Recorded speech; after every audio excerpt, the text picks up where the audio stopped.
जय माता दी बेटा, सब लोग ठीक है? क्लियरिटी चेक करिए। ठीक है, कोई दिक्कत? आज हमको पढ़ना है use of negation, right? Use of negation कि जब हम सेंटेंस लिखते हैं तो जब हम नो यूज कर रहे हैं या नॉट यूज कर रहे हैं, ठीक है, नेगेशन से तो इतना दिमाग में आपके आइडिया क्लियर हो ही गया होगा कि हम किसकी बात करने जा रहे हैं कि जब सेंटेंस का फॉर्म हमारा क्या होगा, नेगेटिव होगा, राइट? यूज ऑफ नेगेशन का मतलब है कुछ वर्ड्स ऐसे होते हैं जो सेंटेंस को नेगेटिव, जब हम सेंटेंस को फ्रेम करते हैं तो नेगेटिव फॉर्म में जब हम आपको कन्वर्ट करना होता है तो जो भी वर्ड्स हमारी आपकी हेल्प करते हैं उन्हीं की पोजीशन चेक करनी है, फिर उनका वो कैसे यूज होते हैं सेंटेंसेस में, कैसे हम सेंटेंसेस को फ्रेम करते हैं, यही चीजें हमको आपको देखनी है। ठीक है, रेडी, क्लियर? तो कॉन्सेप्ट आज हमारा आपका है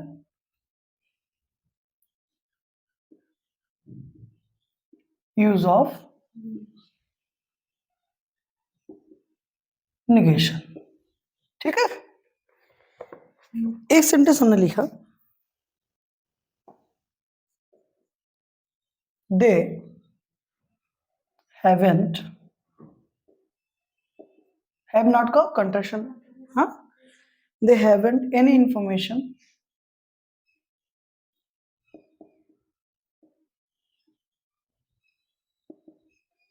they haven't any information about Ansika, right? तो बताएं सेंटेंस सही है, गलत है, या करेक्शन अगर कुछ हो तो क्या क्या आपको लग रहा है? पहले आप अपना ओपिनियन दें, फिर इसके बाद मैं एक्सप्लेन करता हूँ। सब लोग देख लीजिए, अभी बस 1 मिनट में 1 बाय 1 पूछूंगा मैं।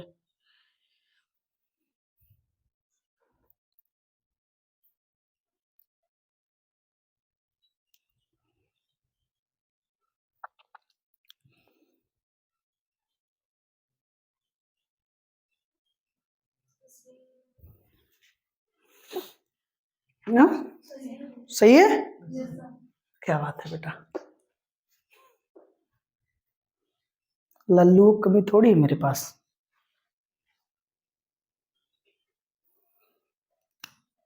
देखो,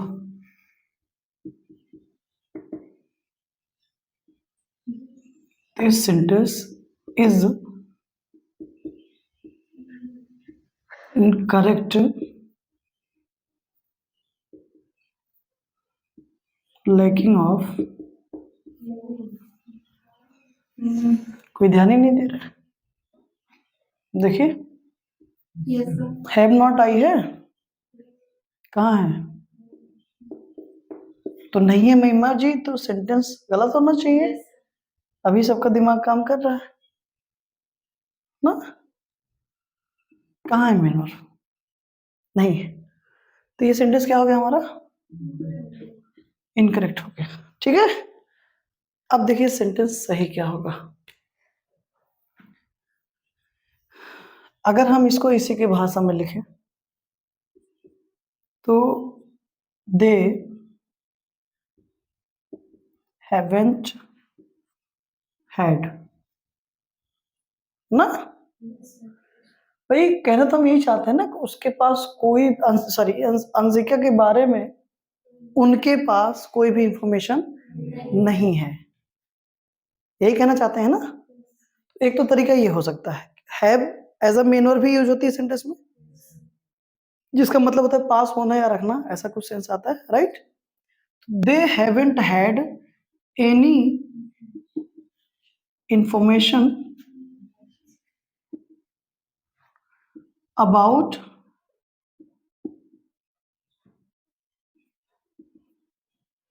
अंशिका, राइट? ये सेंटेंस हमारा क्या है? Correct, clear? अब एक तरीका और है, हैवेंट हैड को हम कन्वर्ट कर सकते हैं डोंट हैव में।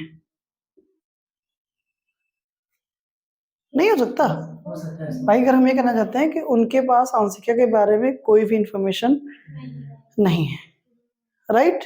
तो एक तो तरीका हो गया कि दे haven't had any information about Anshika. दूसरा हो सकता है, इसको हम आप ऐसे भी तो लिख सकते हैं, दे डोंट हैव ना, they don't have any information about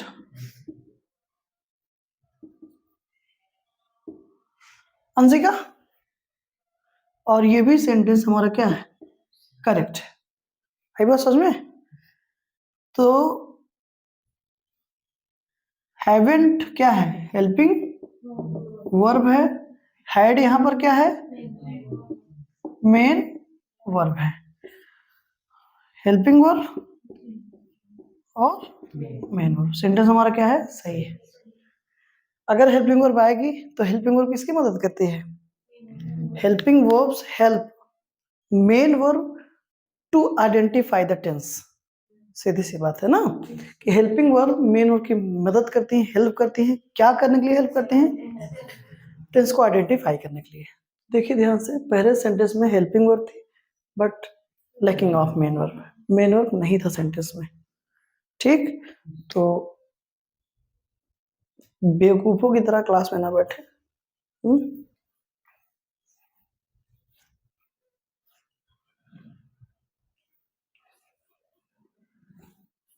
यहां तक कोई इशू? ओके।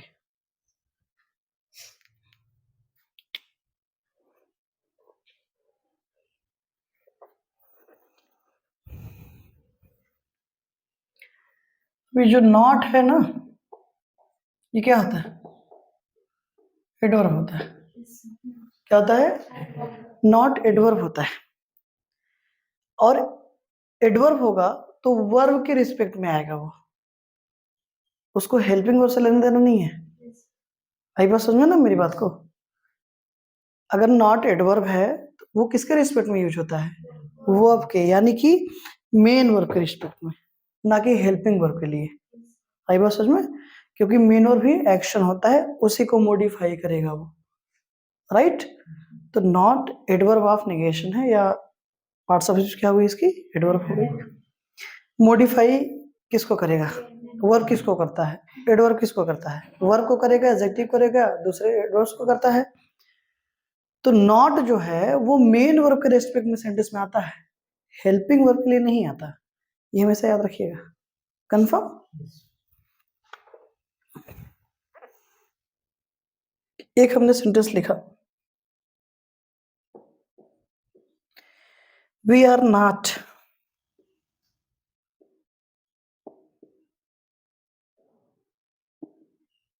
Learning English. ठीक है, we are not learning English. फिर एक सेंटेंस है,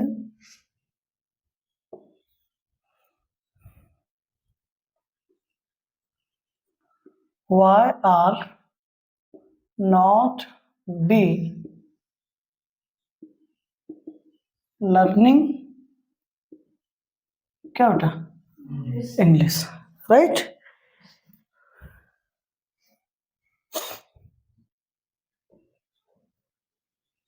फिर एक सेंटेंस है,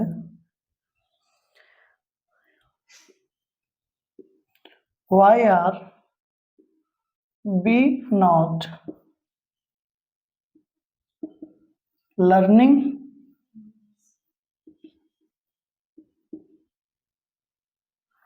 इंग्लिश? बताइए। सॉरी, हाँ, यहाँ वाई होगा। बताएं।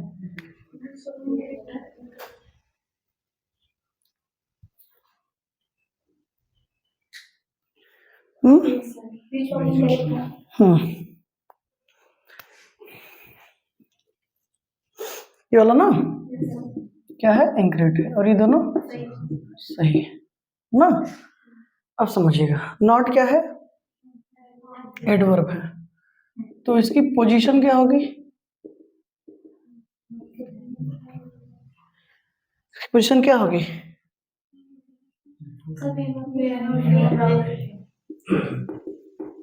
हेल्प आफ्टर हेल्पिंग वर्ब ना, यही तो आफ्टर हेल्पिंग वर्ब होगी और बिफोर मेन वर्ब होगी, हमेशा याद रखिएगा। ठीक, नॉट एडवर्ब है तो उसकी जो पोजीशन होगी किसकी, इस नॉट की, राइट। तो हमेशा हेल्पिंग वर्ब के बाद और मेन वर्ब के पहले, यही उसकी पोजीशन होगी, ये जान लीजिएगा।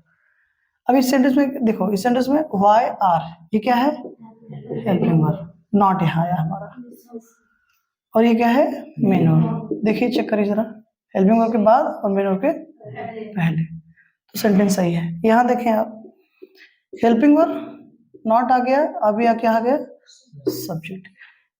अब ये क्या है, क्वेश्चन, इंटेरोगेटिव सेंटेंस है, और इंटेरोगेटिव में जो नॉट की पोजीशन होगी वो आफ्टर सब्जेक्ट होगी। यानी कि अगर इसको थोड़ी देर के लिए अगर आप समझे कि ये तो इंटेरोगेटिव में लागू नहीं हो रहा है ना, दूसरा पहलू तो देख लीजिए,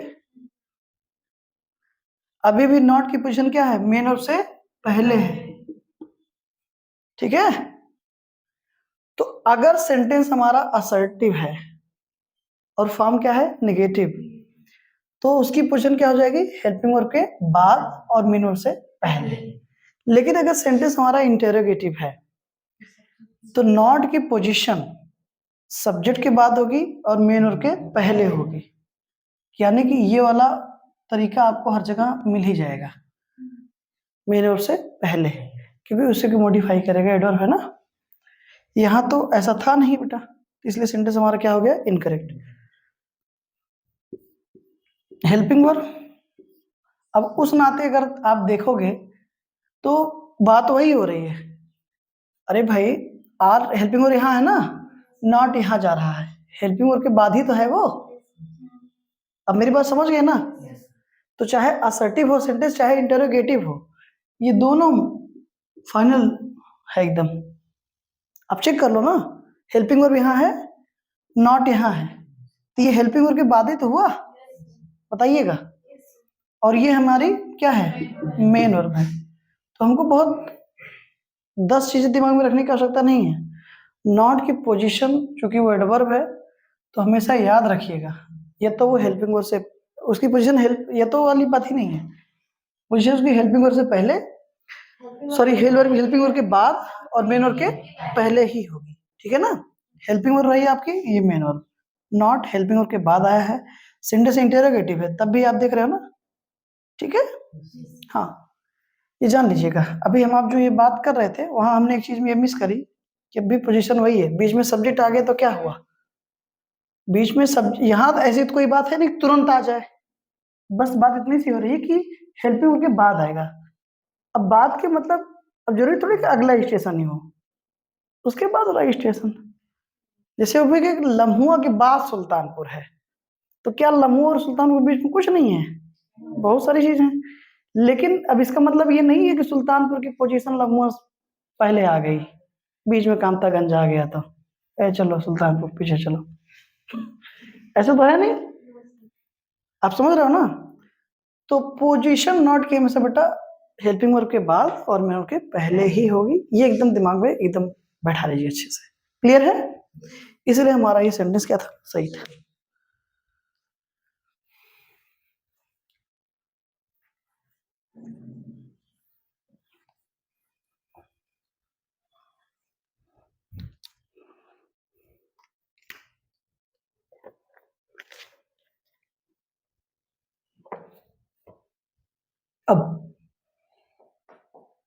अब अगर हम मान लीजिए कॉन्ट्रैक्शन फॉर्म यूज करेंगे, ठीक है ना, जैसे डू नॉट का कॉन्ट्रैक्शन क्या होगा, डोंट होगा, डिड नॉट का डिडंट होगा, हैव नॉट का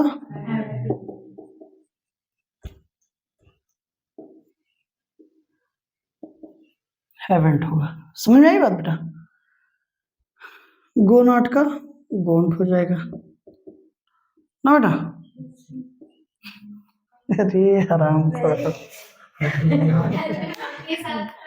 गजबे बदतमीजी दे रहे हो तुम लोग। मैं कह रहा हूँ गो नाट का गोंट होगा। हाँ सर, यस सर, गोंट होगा। हाँ, मतलब एकदम फ्लैटरी कर रहे हो क्या तुम लोग? चापलूसी जानते हो?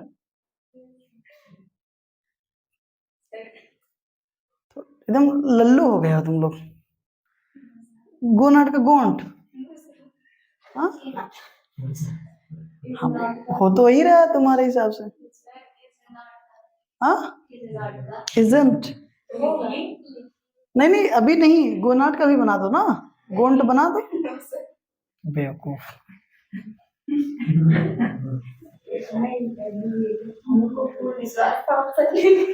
ओके, अब आप देखें, जब बेटा कॉन्ट्रैक्शन फॉर्म यूज करेंगे तो मैटर ये नहीं करता कि नॉट किसके बाद किसके पहले, वो हमेशा हेल्पिंग वर्ब के साथ ही रहेगा। फिर आई बात समझ में? ये जान लेना। जब आप कॉन्ट्रैक्शन यूज करोगे, जैसे हमने सेंटेंस लिखा,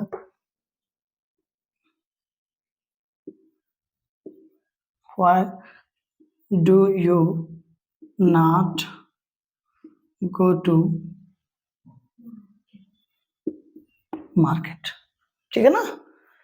तो नॉट की पोजीशन हेल्पिंग वर्ब्स के बाद और मेन वर्ब के पहले है, राइट? लेकिन अब हम बात कर रहे हैं कॉन्ट्रैक्शन फॉर्म की, तो डू नॉट का कॉन्ट्रैक्शन क्या होगा? डोंट होगा। तो ऐसी सिचुएशन में हेल्पिंग वर्ब जहां लगती है वहीं पर उसका कॉन्ट्रैक्शन यूज हो जाएगा, ये जान लीजिएगा हमेशा। तो डू नॉट का कॉन्ट्रैक्शन क्या होगा? डोंट होगा, और हेल्पिंग वर्ब की पोजीशन सब्जेक्ट के पहले होगी इंटरोगेटिव सेंटेंसेस में। अब कॉन्ट्रैक्शन की जरूरत तभी पड़ेगी, देखो, अगर आप असर्टिव का पॉजिटिव बनाते हो तब भी तो, जैसे हमने लिखा you do not go, assert sentence assertive है, पॉजिटिव फॉर्म में है, तो आपने क्या किया? हाँ, मतलब सेंटेंस प्रकार असर्टिव है, फॉर्म क्या है इसकी? नेगेटिव है।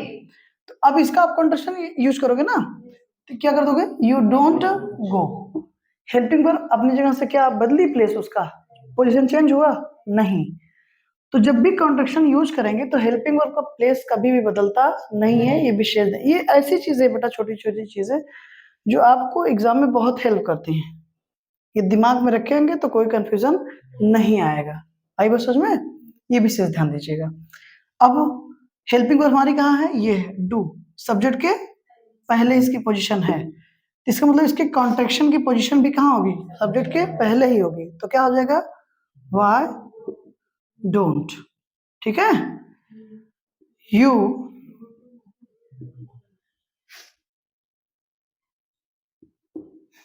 गो टू मार्केट, ये विशेष ध्यान दीजिएगा। यहां तक कोई इशू क्लियर है ना?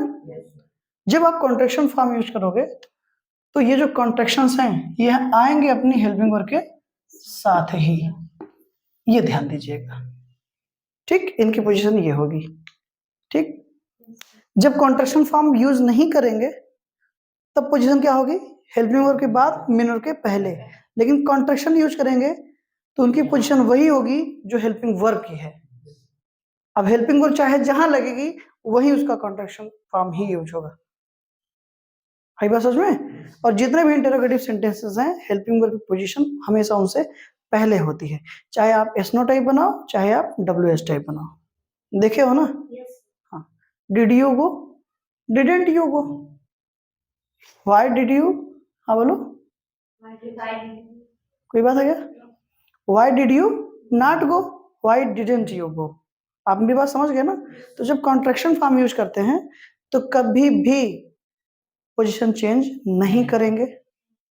फिर आप वहां पे ये दिमाग में मत रखिएगा कि मेन और के पहले नहीं जा रहा है। अगर थोड़ा सा दिमाग लगाएंगे अभी भी मेन और के पहले ही है। आप समझ रहे हो ना? तो जब भी कॉन्ट्रैक्शन फॉर्म आप यूज करेंगे तो अब इतना जान रहिएगा कि जो हेल्पिंग वर्ब की पोजीशन होगी कॉन्ट्रैक्शन वही यूज होगा, राइट? और थोड़ा सा नेगेशन पे और आप डिटेल में, तो इसके पहले आप पढ़ चुके हैं। कॉन्ट्रैक्शन फॉर्म यूज नहीं करना है तो position after helping verb before main verb, that's it. Clear?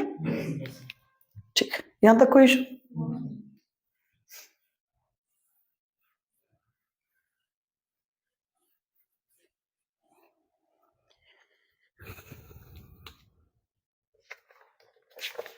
जैसे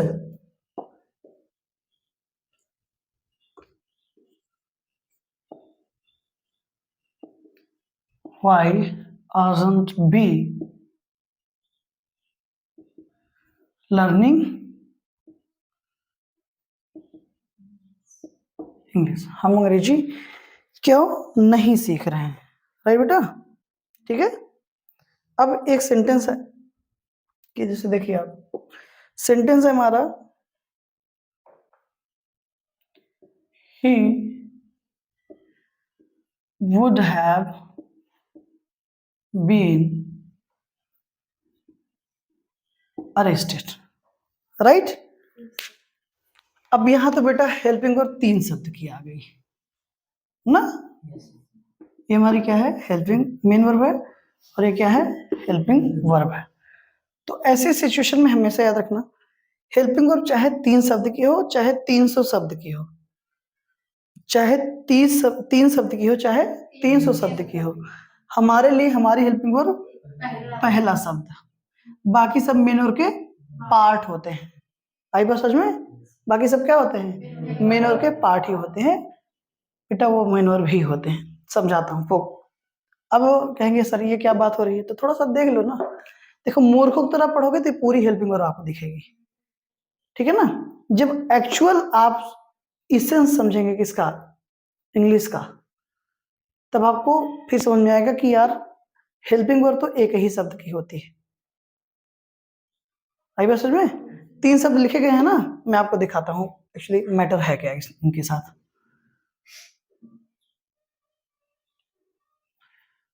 बस बच्चों की तरह हुंकारी भरते रहना, ठीक है। वुड मॉडल है, मॉडल है कि नहीं है, मॉडल की फर्स्ट प्रायोरिटी क्या होती है, कि वो अपने बाद हमेशा क्या लेगी, V1 लेगी, तो हैव आ गया, क्या आ गया, he would have been arrested, sentence passive है, सेंटेंस क्या है, पैसिव है, आप खुद ध्यान समझो। अब अगर हमको, अब ये पैसिव है बेटा, तो सीधी सी बात है कि अगर वुड के बाद हम थर्ड फॉर्म नहीं लगा सकते ना, वुड एक मॉडल है, अब मॉडल की अपनी प्रायोरिटी होती है, जितने भी मॉडल्स हैं वो हमेशा अपने बाद क्या लेंगे, V1 लेंगे। अगर हमको V3 यूज करना है तो हमको सहारा लेना पड़ेगा हैव फैमिली का, किसका, हैव फैमिली का। लेकिन अब हैव फैमिली कौन कौन आता है, हैज, हैव और हैड, समझ आई बात। अब देखो अब आप सोच रहे होंगे कि सर हैव तो प्राइमरी एक्सिलरी है, और प्राइमरी एक्सिलरी में हमारे पास 3 ऑप्शन है, be form, do form, have form, तो बी फॉर्म में डू फॉर्म को क्यों नहीं लाते।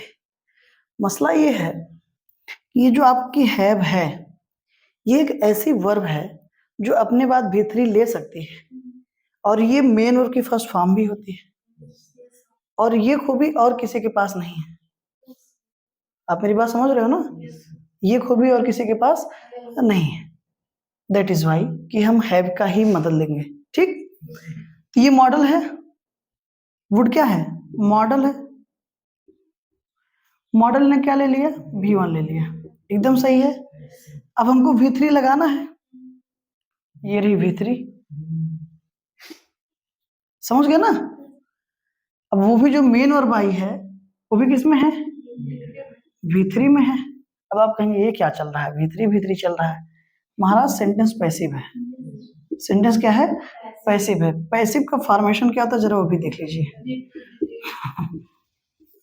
B प्लस V3 होता है, तो इस V3 के लिए ये हेल्पिंग वर्ब है, बीन, क्योंकि जब तक ये नहीं होगी सेंटेंस हमारा पैसिव नहीं बन सकता, ठीक है। इस V3 के लिए ये हेल्पिंग वर्ब है, समझ में आई बात, और इस V1 के लिए ये हेल्पिंग वर्ब है, समझ में आ रहा है, मजा आ रहा है कि नहीं, अब समझ में आ रहा है।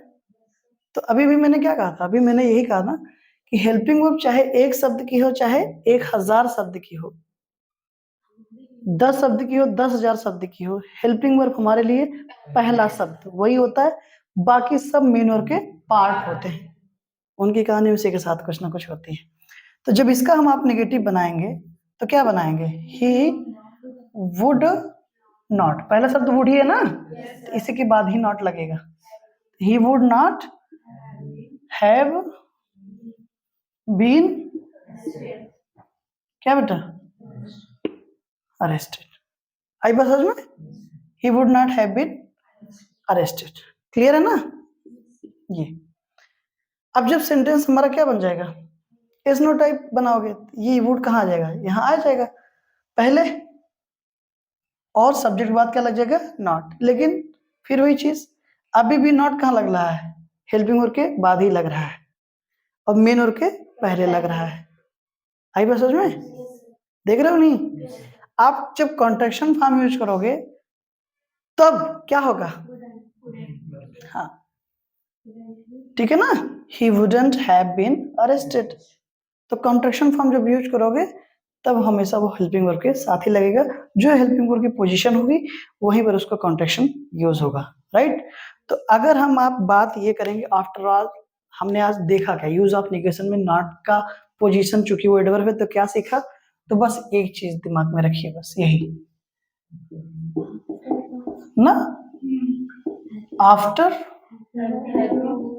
हेल्पिंग वर्ब और बिफोर मेन वर्ब, ये समझ आ रहा है कि नहीं। और इस चीज को फिर से दिमाग में रखिएगा, क्योंकि रीजन क्या होता है बेटा ना, जब हेल्पिंग वर्ब, अभी जैसे देखो हैज बीन, प्रेजेंट परफेक्ट तक तो क्या होता है, एक ही शब्द की हेल्पिंग वर्ब है, प्रेजेंट परफेक्ट कॉन्टिन्यूअस में दो शब्द की आ गई, ठीक है।